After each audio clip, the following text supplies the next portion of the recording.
2 disturbing Reddit stories that are true. Number 1. I found an old number station. Then the tape started showing up. Okay, guys, I'm officially scared and don't know what else to do or who to turn to. Long story short, let me just ask if everyone here is familiar with number stations? Well, for those that don't, briefly, they're weird shortwave radio broadcasts, just robotic-ish voices reading strings of numbers and sometimes letters. No explanation. No station ID. Just 4, 7, 2, 1. Repeat. They've existed since the Cold War, and some say they're spy transmissions. Others think it's something worse. Thing is, some are still broadcasting, and a few didn't seem to have a source. Or so I thought.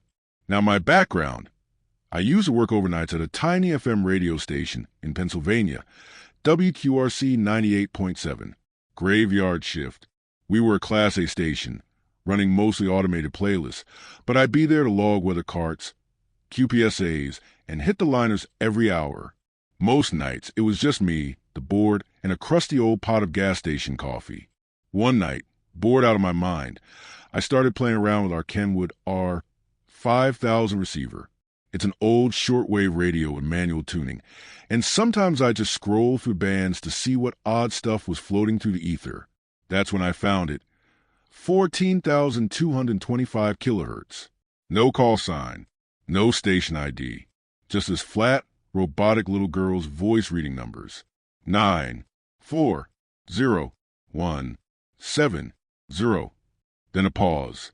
Then this awful clicking sound, wet and erratic, like keys on glass or something. Then silence. I thought I just stumbled upon another old number station, but this one felt, the only way I know how to describe it, wrong. A literal, emotional, spiritual feeling? Hell, I don't know. But I didn't feel like it was broadcasting. I felt like it was listening. I recorded it straight into Adobe Audition from the monitor output on the board and played it back 3 times through the studio monitors. Every single time, something weird happened. The Orban processor flickered. The silence monitor tripped. The lights buzzed. I swear I heard breathing behind me. I told Mitch, our weekend weather guy and part-time engineer. He laughed until I played it for him. Then he went pale. I used to hear that broadcast as a kid, he said. Not on a radio, though. Through my bedroom wall. The following Monday, we got a package in the station drop box. No return address. Just 6 numbers on a scrap of paper. 940,170. Inside, a VHS tape. It showed grainy black and white footage of the station, filmed from across the road. The camera zoomed in on the studio window. On me, sitting at the board. The timestamp?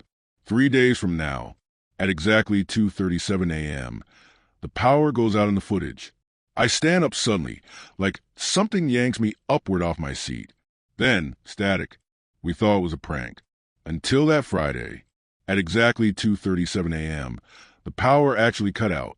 The UPS kicked in. The transmitter stayed live, but the console died for 12 seconds. And something cold grabbed my neck. I checked the next morning. Bruises. 5 scrawny, finger-shaped marks. Like something had grabbed me with wires made of ice. Every Monday, another package, another tape. Each one showed something that hadn't happened yet, and each one came true. Janelle, our traffic anchor, vanished during a live break. Just like the tape. Her car was found at a rest stop, still idling. No trace of her in the system. No lease. No pay stubs. Even our Enco playout logs were wiped clean, like she'd never recorded a single cart. With some much-needed advice and help from a few others, I attempted to see if there were patterns to the numbers. I couldn't believe it. We found that some were coordinates. Others pointed to military facilities and old decommissioned towers. One pointed directly to our STL dish, but another, my own home address. After this, the broadcast on 14,225 changed. It wasn't the little girl's voice anymore. It was Mitch's, then Janelle's. Then it was mine. You are now a relay station. Repeat, you are now a relay station. Desperately seeking answers, I found an old Usenet thread from 1998, buried in a conspiracy archive. Someone posted about something called the glass frequency and said it was a signal that didn't just transmit information, it transmitted you. The final line in the thread said, "If you hear yourself, you are no longer you." WQRC signed off in 2021. Official cause: a lightning strike took out our STL path. The FCC listed it as a silent station. Since then, I've been tuning into 14,225 online, and as I said above, I'm scared and need help. Why? Last night, I tuned into 14225, and now I know I don't have much time. Listening to yourself tell you, 0, 0, 1, you are next psychologically destroys you. Please, if anyone has any helpful information or have heard of anything else like this, you know what to do. Number 2. I attended a funeral. The man we buried showed up. It was when the priest walked down the aisle that I first noticed him. Uncle Ross. Somehow he was alive and well, standing near the back, wearing a black suit and beaming with his typical Cheshire Cat smile. The very same Uncle Ross who was lying in the open casket by the dais. I grabbed my mother's arm and whispered, "Do you see him?" "Huh. Uncle Ross. Over there. Not now, Jacob." No one else in the church seemed remotely aware that the living dead were among them. The focus was on the sermon. "We gather here today in love, sorrow, and remembrance," the priest began. When I looked back, Uncle Ross was sitting a row closer than before. He tugged at his peppery beard and looked at me with his wild green eyes. "Hey, Jakey." Unwittingly, I let out a scream. The priest paused. Everyone looked at me. My mother grabbed me by the shoulder. "Jacob, what's wrong?" Can't you see him?" "See who?" Everyone gave me the side eye, clearly perturbed by the spasm of a young boy. No one seemed to notice the obviously visible, smiling Uncle Ross amidst the crowd. I pointed to where I saw him, standing 3 pews down. "Uncle Ross," I said, half whispering, half confused. My mother glanced back and shook her head. She grabbed my hand with a stern look. "Are you going to behave?" Everyone was looking at where I had pointed to. No one appeared to notice Uncle Ross, but I could see him. In fact, my uncle smiled at me, looked around himself and shrugged in a joking way, as if to say, "Uncle Ross, haven't seen him." I turned and closed my eyes. There was no way this was happening. There was no way this was happening. I focused on the priest, on the old, war-blithe tenor of his voice. A grandson, brother, and a lifelong employee of CERN, our dearly departed made several significant contributions in his life. He had, as many said, a brilliant mind, and always lit up any room he was in. I grit my teeth and glanced back. Uncle Ross was gone. In a spot, empty air, and then a callous grip touched on my wrist. I looked up. Uncle Ross sitting beside me, a single finger on his lips. "Sho." A moment ago the spot beside me was bare, and now my uncle smiled, giggling through his teeth. Fear froze me stiff. "Just pretend I'm not here, Jakey. Don't mind me any mind." My mother hadn't turned an inch. She was ignoring me and watching the priest. Isn't it funny? Uncle Ross chuckled. He was speaking on a wavelength that clearly only I could hear. "All these clodpoles think I'm dead. They think I'm dead, Jakey. But that's not my real body. No, that's just a duplicate. That's just a decoy." I turned away from this ghost and kept my eyes on the priest. I didn't know what was happening, but I knew it wasn't supposed to be happening. "I chose you on purpose, Jakey. You were the youngest. It had to be you." My uncle's breath felt icy on my ear. My whole neck was seizing up. "You'll be the one to turn on the machine in 50 years. That's all I need you to do. Turn on the machine in 2044. I'll tell you more when the time comes." He cleared his throat and patted my right knee. My entire lower body seized up too. Uncle Ross left his seat and walked out into the front aisle. "You and I versus the world, kid. Now how about we make this funeral memorable, huh?" Uncle Ross grinned. "Let's commemorate a little." He walked up onto the dais and stood right next to the Reverend. Although we lost him in an unfortunate accident, his warmth, his influence, and of course, his scientific contributions will live on for many decades to come. Uncle Ross lifted his hand, made a fist, and then calmly phased it to the priest's head. It's as if my uncle was a hologram. Then Uncle Ross' pudgy 2 fingers poked out the priest's eyes, as if the priest was being gouged from the inside. The pudgy fingers wiggled and swam around the old man's entire scalp. The Holy Father froze. A glazed look befell his eyes. Silence in the church. Everyone's breath stopped. Father Remy, is everything?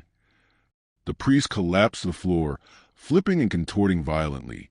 The seizure made him roll, spasm, and audibly tear ligaments. Oh my goodness! Someone help. A thin man in a tweed suit stepped out from the front. Someone from Uncle Ross' work. The tweed man cleared all the fallen candles off the stage and sat beside the spasming reverend, protecting the old man's arms from hitting the podium. And look there, Jakey. Uncle Ross hunched over, standing over top of the tweed man. That's Leopold. Look at him. Such a good Samaritan. My uncle pointed at Leopold's head. This colleague of mine was the only one smart enough to understand my work. He knew what I was trying to accomplish in particle physics. Uncle Ross walked over, his legs phasing to the struggling priest, and then squatted right beside his colleague. And now he shall know no more. My uncle wrapped Leopold in a bear hug, phasing into his entire head and torso. The back of my uncle's head was superimposed over Leopold's shocked face. Blood gushed out of Leopold's nose. He fell and joined the priest, seizuring violently on the stage. Dear God! Leo! Everyone stared at the dais. There were now 2 convulsing men whipping their arms back and forth, smacking themselves into the podium. My mom moved to help, but I yanked her back. No, get away. Jacob, were you? Hawk! My aunt's scream was deafening. She watched in horror as her husband also fell. He rolled in the aisle, frothed at the mouth, and joined the contagious seizure spreading throughout the church. My uncle stood above him, laughing, flopping like fish. I tugged with inhuman strength. That's how my mother always described it. Inhumane strength. I pulled us both down between the pews and out the back of the church. After dragging my mom into the parking lot, I screamed repeatedly to open the car and drive. Drive, drive, drive. My heart was in pure panic. I remember staring out the back seat of my mom's speeding Honda, watching my uncle casually phase through funeral attendees, leaving a trail of writhing and frothing epileptics. As our car turned away, my uncle cupped around his mouth and yelled, Remember, Jakey, you'll be the one to turn on the machine. You'll be the one to bring me back. I was 8 years old when that incident happened. 8! Of course no one believed me. And my mother attributed my wild imagination to the trauma of the event. It was described as a mass psychogenic illness, a freak occurrence unexplainable by the police, ambulance, or anyone else. Most of the epileptic episodes ended, and people returned to normalcy. Sadly, some of the older victims, like the priest, passed away. I'm in my late 30s now, and although you may not believe me, that story is true.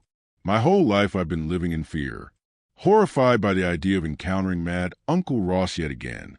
He was said to have lost his mind amongst academic circles, spending his last year at CERN on probation for equipment abuse. People had reportedly seen him shoot high-powered UV lasers into his temples.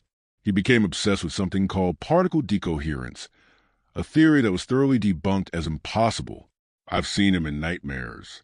I've seen him in bathroom reflections. Sometimes I can feel his icy cold breath on my neck. I've seriously been worried almost every day of my life that he's going to reappear again at some large group gathering and cause havoc. But thankfully that hasn't happened. Not yet. However, I have a feeling it will happen again soon. You see, yesterday I had a visitor. Although graying and blind in one eye, I still recognize Leopold from all those years ago.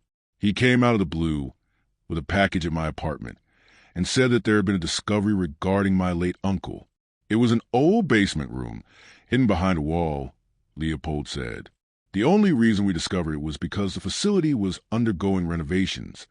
He lifted a small cardboard box and placed it on my kitchen counter. We don't know how it's possible, but we discovered your uncle's skeleton inside. I blinked. What? A skeleton wearing Ross' old uniform and name tag anyway. He was inside some kind of makeshift cryogenic machine. The rats had long ago broken in, gnawed him to the bone. He swiveled the box to me and undid a flap. I was visiting town and wanted to say hello to your mother, but after discovering this, I thought I should visit you first. I emptied the box's contents, discovered a small cotton cap with many ends, like a jester's cap.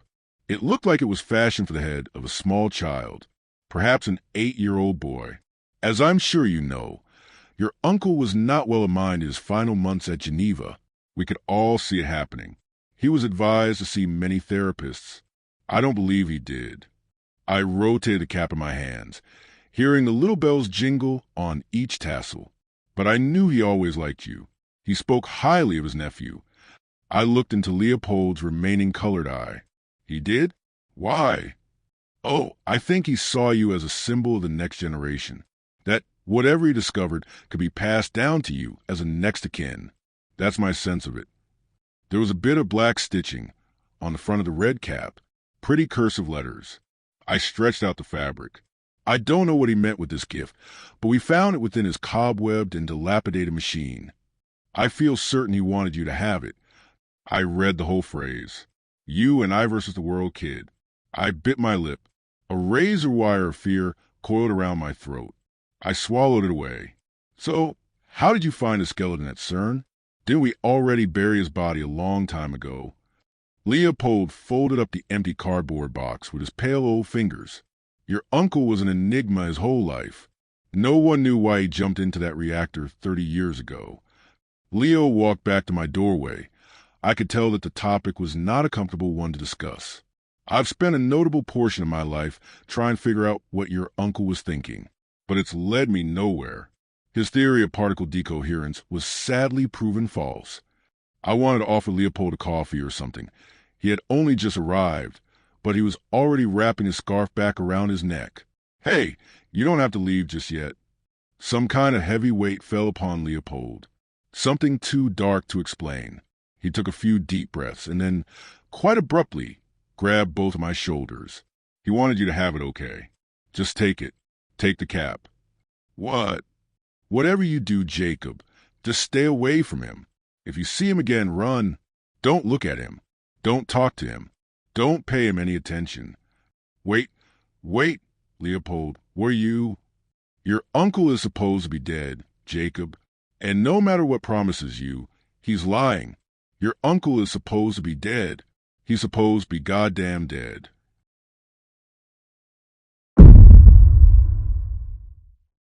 Thanks for watching. Sub for more videos like this.